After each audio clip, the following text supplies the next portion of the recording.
back in the spring, I interviewed West Virginia's head coach Jen Greeny. I know you're a big fan of her. Love One her. of one of the things she mentioned was that she thinks every Division One coach would prefer multiple sport athletes. So, two questions here. First off, do you agree with her?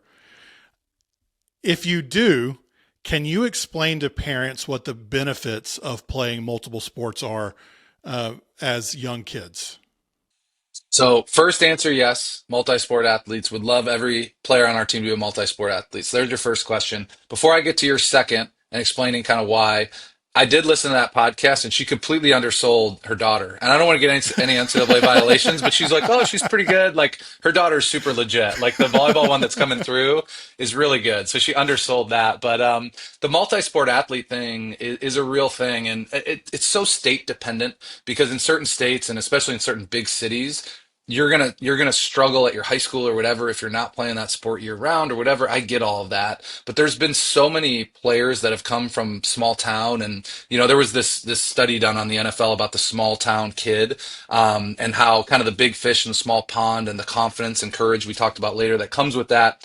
How there was this disproportionate amount of small town kids that were in the NFL as opposed to you would think in major cities. There's so much more kids. There should be more pros from there, but it had probably a lot to do with the multi-sport, being able to be good at multiple things. Like if you're going to be end up in the NFL, and you're the top dog at, I always see these things of like Patrick Mahomes pitching or playing basketball, and he's like insane. Like that's not a coincidence. Like Yeah. I think there's more problem solving involved of like, how do I win at this? How do I compete at this? And then that applies to all different things that I do. But for us in volleyball in particular, you know, basketball is a contact sport. And in volleyball, the rest of our career, when they come to college, there's going to be a net between them and their opponent. And I think it's good for them to get roughed up a little bit. Most of the girls that we have, I mean, we run, I hope everybody will watch Louisville volleyball this year. We have a 6'6" middle and a 6'4" outside. Like we've got players that have been the tallest person in their town their entire life. So when they played hoops, I mean, they got beat up under the boards. And it's like, I like that for grit and for aggression and all that. I just think that helps in so many different ways. But the other big thing, and I think some secret sauce that we have with Louisville, is that our players, we are obsessed with our players loving the game more when they graduate than when they got here. And if they've specialized from 12 years old and they're starting to kind of get like, man, like I've done kind of the same thing, I've done all this volleyball stuff, it's going to be hard for us to grow the love of that game while they're in college. But if we have somebody who played high school basketball all the way through and they were playing club, but they missed a couple tournaments because they had basketball, and then they get to us, because when they get to us, they're specialized. They're doing volleyball 11 months out of the year. They've got their 1 month to kind of schedule their vacations, but the vacation they did their whole life down to Myrtle Beach by coastal Carolina or whatever, they're probably missing that vacation maybe because we have a summer training or whatever. Like it's time to specialize. So if we're going to do that, we better have some room for some growth for the love of the game and not have lost that at 12, 13, 14 because, we're eventually going to miss prom and we're going to do all this because of volleyball. Like when you're on scholarship here and you're playing at a high level, that's when you should maybe think about missing those things. When you're in high school and all that, don't miss prom. Like don't not go to prom. Don't miss those family vacations. Like you should do those things because they get harder and harder. We all know this as we get older. Do those things and protect those things in high school and especially grade school and below. I interviewed Corey McMillan back in the fall or in the winter, and she was in her senior year at Virginia Tech, softball player. She's now playing professionally with the AUSL Bandits, but she joked that her and her teammates were like, "We've never gotten a spring break, like that because since middle or before middle school they've always played during spring break." And I asked her, I was like, "Do you feel like you missed something?" And she said, "No, because these girls became my best friends." So as she got older, especially in the college, she felt like she wasn't missing those things. But in middle school and high school, she had to learn that, like, if I'm going to do this, like, I've got to be okay missing out. And she went to prom and she did all those things. But like, a piece of this that you're talking about, like, you miss so many things when the sport becomes your entire life. And I can already hear the comments of someone driving down the road thinking about this. Well, coach, my club coach will penalize my daughter if she misses this tournament for grandma's 100th birthday. I've seen a TikTok of a high school baseball coach who benched a kid because he missed a Friday practice because grandma was turning 90.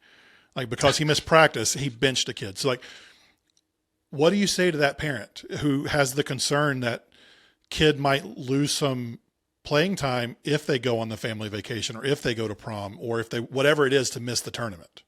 Yeah. Everybody walks their own journey though, is the thing, right? So it's like that specific situation, there are consequences in life. Like that is a life lesson right there. And it's very similar to, me and you having jobs where it's like, man, do I ask for this time off because this is really important to me? Like you only get so many asks, but then at some point, like you're going to disappoint somebody. So it's your choice who you want to disappoint. But to be able to live that life and feel like you can have it all is very difficult. But then, again, youth sports like that, it's become so commercialized and it's become so, there's venture capitalists in volleyball. I don't know how it is for all other They're in sports. everything.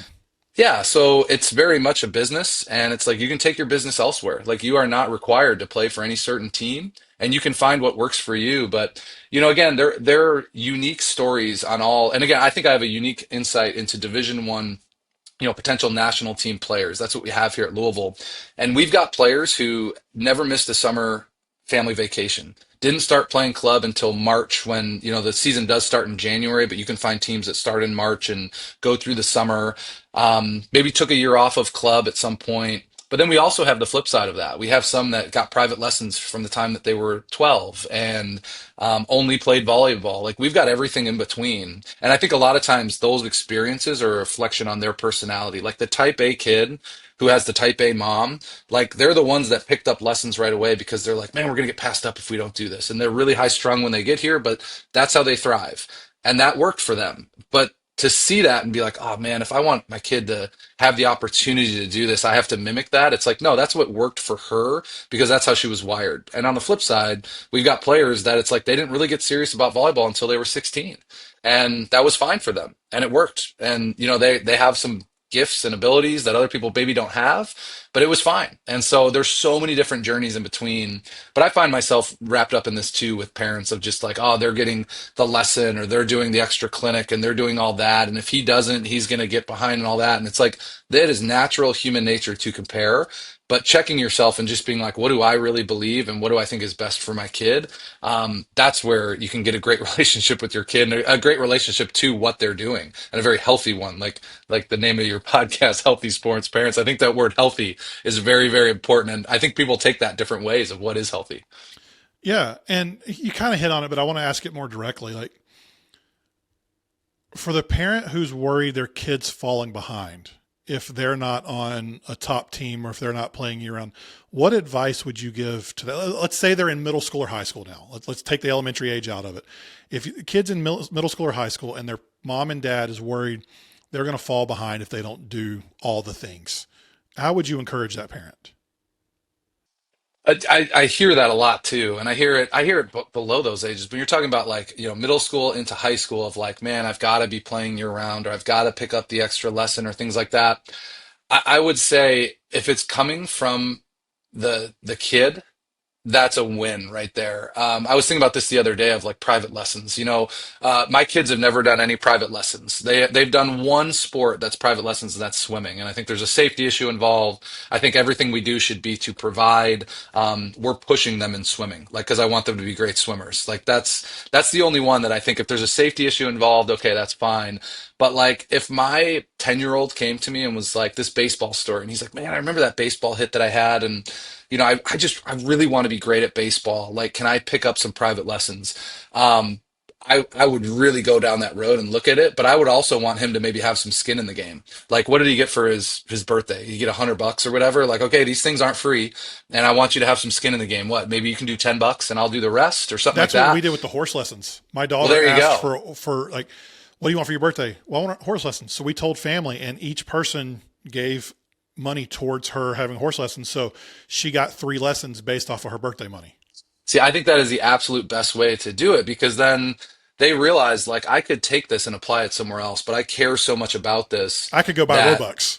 that exactly. God, don't get me started. But anyway, and I think and I don't know if it was by design or not, but like we're probably going to mimic a little bit of our upbringing, or Hmm. we're going to say, hey, I didn't like that, so I'm going to change it. But my parents were very hands off in my athletic career, and my oldest brother's into music, and my sister's into art. Like I was kind of the only one into athletics, so for them it was just kind of like, what do you want to do? Okay, we'll sign you up for that and go do it. And they didn't really watch practice. I would be shocked. I'll ask my mom. I know she'll listen to this, but I don't think she ever met with a coach ever. Like they just weren't that way. And it put me in a situation where like when I was 16, I was begging them to let me play for this club that was like an hour across. I grew up in Chicago. It was like an hour and a half on the way there because of traffic and like an hour back. And I was begging them, what can I do? All this stuff. And it's like, I know for me, that's why I became a great athlete and I had a great opportunity at a Division I school to play was because it all came from me. It wasn't, now if she would have driven me there since the time I was 14, there's no chance that I would have accomplished what I did in my sport because it wasn't from me. There was no intrinsic motivation there. So again, getting back to your original question of just, feel like I have to do all the things and all that, it's like if it's coming over 50% from the parent, it's not something you need to probably think about providing. But if it's coming over 50% from the kid where they're like, I really want to do this even if it's the social aspect of it, but they're like, all my friends are doing it, all that. I think that there's a lot of value in that when that's us providing an experience for our child as opposed to pushing them to feel like we can catch up. Because again, I get back to youth sports, the way that it's been monetized, and it's just like, we have currency. So it's like if I pay $100 for a lesson, I get this dopamine hit of like, hey, I care $100 worth for my kid that they're good. And it's like that is the opposite of healthy relationship to sports and providing opportunities for our kids.